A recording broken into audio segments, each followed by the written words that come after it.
তো 68 মন্দির থেকে তাকে বলা হলো, এই তুমি ঠাকুর বাড়িতে কিছু উলের পোশাক, শীতের পোশাক আছে, এইগুলো তোমাকে দিয়ে আসতে হবে। তখন অত ঠাকুর বাড়িতে যাতায়াত ছিল না, আজকেরকার মতো এত সুন্দর যাতায়াত ব্যবস্থাও ছিল না। তো সেই সমস্তিপুর গাড়িতে উঠেছেন, সেই সমস্তিপুর গাড়ি সেই ধিক ধিক করে চলে, ভোরবেলা উঠলে সন্ধেবেলায় রাত করে নামিয়ে দেয়, এই রকম পরিস্থিতি।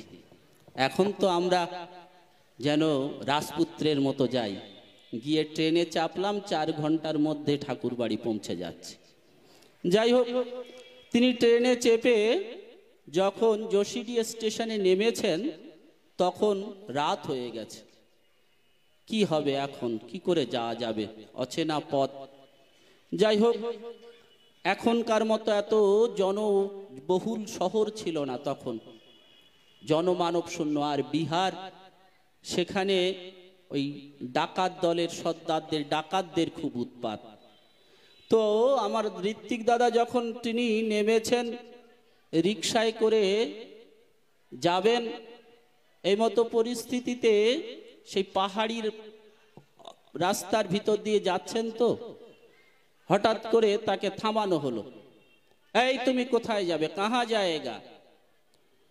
তো আমার ঋত্বিক দাদা তো অত হিন্দি ফিন্দি জানেন না, বাংলার মানুষ, গ্রামগঞ্জের মানুষ। তো যাই হোক, তার মাথার ভিতরে একটা কথা ঢুকে গেল যে রোহিণী রোড জায়গা।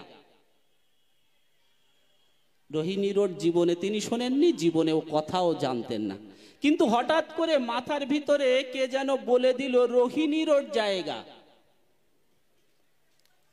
এই কথা বলার সঙ্গে সঙ্গেই হঠাৎ করে একটা রিক্সাওয়ালা আসলো, এসে বলছেন, রোহিণী রোড যাবে তো, রোহিণী রোড যাবে তো, আসো আসো আসো, উঠে আসো উঠে আসো, হিন্দিতে তিনি বলছেন।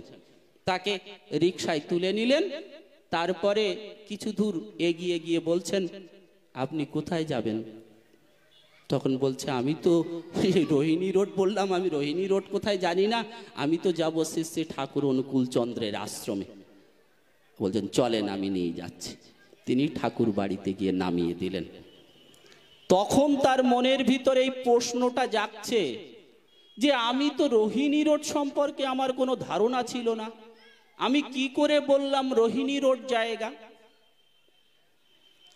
পরবর্তীতে তিনি ওই রিক্সাওয়ালার কাছে শুনতে পেরেছিলেন যে রোহিণী রোড ওই ডাকাত দলের সর্দার কোনো একজন তার রিলেটিভ রোহিণী রোড যাবেন বলে ভেবে রেখেছিলেন, সেই মতো ইনফরমেশন তাদের আছে। তাই তিনি ভাবছেন যে ওই সেই ব্যক্তিটা বোধহয় ইনি এসেছেন, আর তাকে ওই রোহিণী রোড যেতে হবে বলে তাকে ছেড়ে দিলেন। তিনি যদি রোহিণী রোড জায়গায় এই কথাটা না বলতেন, তাহলে তার যথাসর্বস্ব লুট করে তাকে হয়তো মেরেই ফেলা হতো। কে বাঁচালেন?